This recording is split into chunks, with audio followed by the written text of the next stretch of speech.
Hello दोस्तों, welcome back to Hindi वार्ता साहित्य चैनल में आपका स्वागत है। तो आज हम वाक्य के भेद कितने होते हैं, है ना, यहाँ से आपको पता है प्रश्न पूछा जाता है। तो हम इसको पूरी डिटेल के साथ डिस्कस करने वाले हैं कि वाक्य के अंग कितने होते हैं, अर्थ के आधार पर वाक्य कितने होते हैं, रचना के आधार पर वाक्य कितने होते हैं। तो आज हम इसे पढ़ने वाले हैं। तो चलिए जल्दी से वीडियो को शुरू करते हैं। अगर बात करें वाक्य की, तो वाक्य क्या होते हैं। वाक्य जो है ये सार्थक शब्दों का व्यवस्थित समूह है जिसे अपेक्षित अर्थ प्रकट हो से वाक्य कहते हैं। मतलब सार्थक शब्दों का मतलब वाक्य क्या होते हैं, सार्थक शब्द। ठीक है, सार्थक शब्द क्या होते हैं, जिनका कोई अर्थ होता है। जैसे मैंने बोला रोटी और बोटी, तो ठीक है, रोटी का तो अर्थ होता है पर बोटी जो है इसका कोई अर्थ नहीं होता है। तो इसलिए जो सार्थक अर्थ होंगे ना, जो शब्द होंगे ना, तो उनका व्यवस्थित समूह जो है वो क्या कहलाता है, वाक्य कहलाता है। ठीक है, बात करें वाक्य के अनिवार्य तत्व, है ना। अब यहाँ पर ध्यान रखिएगा कि अनिवार्य तत्व जब भी पूछे जाएंगे तो आपके कितने आएंगे, वो 6 आएंगे। ठीक है, वाक्य के अनिवार्य तत्व की बात हो रही है क्योंकि अंग जो आते हैं ना, इसके अंग आगे हम पढ़ेंगे, अंग 2 आते हैं। ठीक है, पर जब तत्व पूछे जाएंगे तो वाक्य के जो अनिवार्य तत्व होते हैं वो 6 होते हैं। मतलब वाक्य में ये चीज़ें होनी ही चाहिए, इसका कहने का तात्पर्य यहाँ पर ये है। कौन कौन सी हैं, एक सार्थकता है, योग्यता है, आकांक्षा है, निकटता है, पदक्रम है और अन्वय है। ठीक है, ये चीज़ें वाक्य में हमेशा ही होनी चाहिए, तभी वाक्य जो है वो पूर्ण होता है। अगर सार्थकता की बात करें तो सार्थकता क्या होता है, मतलब वाक्य में कुछ ना, मतलब जो भी हम वाक्य बोले ना उसका कोई सार्थक अर्थ हो। ठीक है, जैसे मैंने बोला कि जैसे मान लीजिए मैंने बोला राम खाना खाता है, मैं ऐसे नहीं बोलूँगी कि राम बोटी खा रहा है, रोटी खा रहा है ना।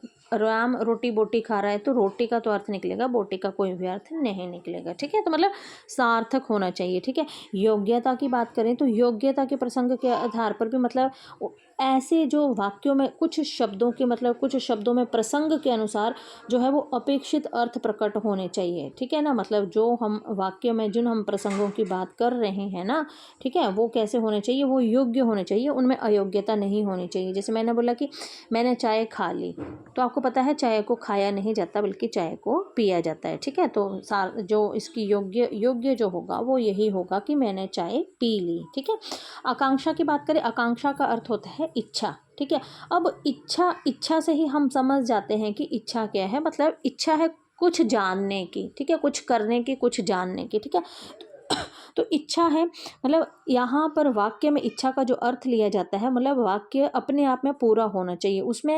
मतलब जब मैंने कोई वाक्य लिखा तो उस वाक्य में किसी भी शब्द की कमी नहीं होनी चाहिए। मैंने लिख दिया कि मानो मैंने लिखा कि पत्र लिखता है। ठीक है, जैसे हम उदाहरण की बात करें, मैंने बोला कि जैसे मानो मैंने बोला कि पत्र लिखता है। ठीक है, अब मेरे मन में जानने की इच्छा रहेगी, मतलब या आपके मन में जानने की इच्छा रहेगी, है ना, कि पत्र किसने लिखा, तो इसी को आकांक्षा कहते हैं। तो पूर्ण जो हो जाएगा तब ये हो जाएगा कि राम ने पत्र लिखा, सीता ने पत्र लिखा, मोहन ने पत्र लिखा, मतलब लिखने वाले का नाम, तो ये इसकी पूर्ण आकांक्षा हो जाएगी। ठीक है, निकटता की बात करें तो निकटता क्या होती है, मतलब बोलते समय, लिखते समय वाक्य के शब्दों में परस्पर निकटता ज़रूर होनी चाहिए। ऐसा नहीं है कि जब हम किसी वाक्य को बोलते हैं तो रुक रुक कर या उसे रुक रुक कर लिखा जाता है, तब वो वाक्य जो है वो सार्थक नहीं होता है ना। तो इसलिए उसमें निकटता ज़रूर होनी चाहिए। पदक्रम की बात करें तो मतलब वाक्यों में पदों का एक निश्चित क्रम होना चाहिए। ठीक है, जैसे मैंने बोला कि आज दिन, मतलब मान लीजिए मैंने बोलना था आज दिन बहुत सुहावना है और मैं बोल रही हूँ सुहावना है दिन आज, है ना। तो ये क्या हुआ, इसका जो पदक्रम है वो जो है वो उचित नहीं है। ठीक है ना, दिन है आज बहुत सुहावना, ऐसा नहीं हुआ, आज दिन बहुत सुहावना है। तो ये पदक्रम जो है इसका सही होगा। ठीक है, तो पदक्रम का होना भी बहुत ज़रूरी है।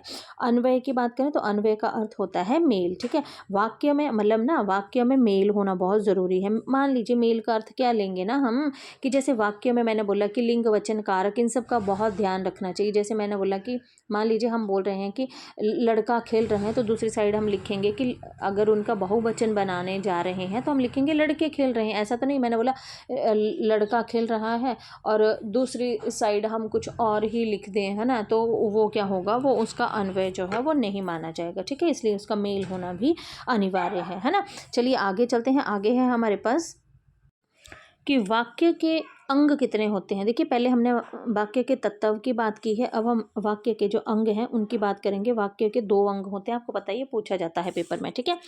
वाक्य के 2 अंग कौन कौन से होते हैं? उद्देश्य और विधेय। बहुत पूछा जाता है, बहुत ही इंपॉर्टेंट है ना, वेरी वेरी इंपॉर्टेंट है ये, ठीक है।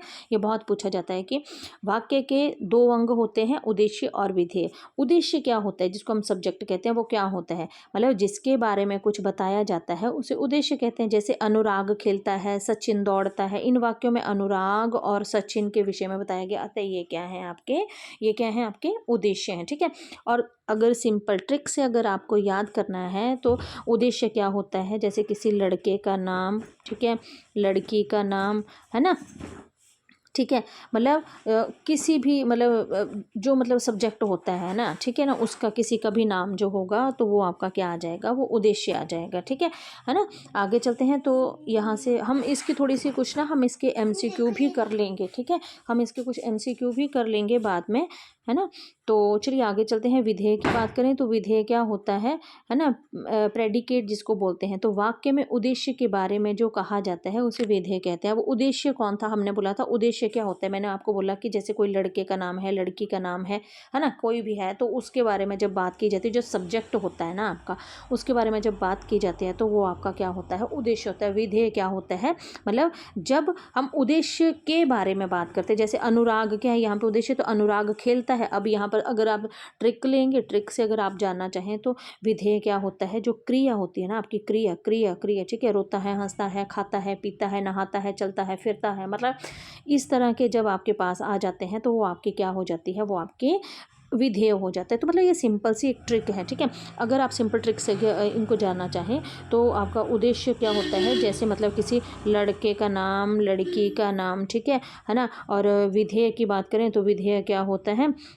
जो क्रिया वाले शब्द जो आते हैं ना बीच में, उनको हम क्या बोलते हैं, उनको हम विधेय बोलते हैं, ठीक है। मतलब ये पहचानने के लिए मैंने आपको बता दिया, ठीक है। ऐसे हम मतलब कई बार नहीं समझ आता है कि इसमें अनुराग खेलता है, पेपर में इतना पूछ लिया आपसे, अनुराग खेलता है, तो बताइए इसमें जो है वो आपसे, मान लीजिए आपसे यहाँ पर यही पूछ ले कि उद्देश्य क्या है, ठीक है, तो आप सोचेंगे अब उद्देश्य क्या है, तो मैंने आपको बताया जहाँ लड़के लड़की का मतलब किसी का भी नाम आ जाए ना, तो वो आपका क्या होता है, वो आपका उद्देश्य होता है, ठीक है। विधेय क्या होता है, जो क्रिया आती है वो विधेय होती है, ठीक है।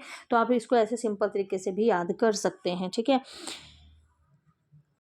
तो आज हम इतने ही क्वेश्चंस को डिस्कस करेंगे क्योंकि वीडियो काफ़ी लंबा हो जाएगा। कल हम वाक्य के भेद करेंगे, अर्थ के आधार पर वाक्य कितने होते हैं, फिर उसके बाद हम अगले दिन रचना के आधार पर वाक्य कितने होते हैं उनको करेंगे। जब हमारा ये मतलब कंप्लीट हो जाएगा उसके बाद हम इससे रिलेटेड कुछ एमसीक्यूज़ भी डिस्कस करेंगे। तो अगर वीडियो पसंद आए तो वीडियो को लाइक और चैनल को सब्सक्राइब ज़रूर कीजिएगा। तो मिलते हैं नेक्स्ट वीडियो में, तब तक के लिए धन्यवाद।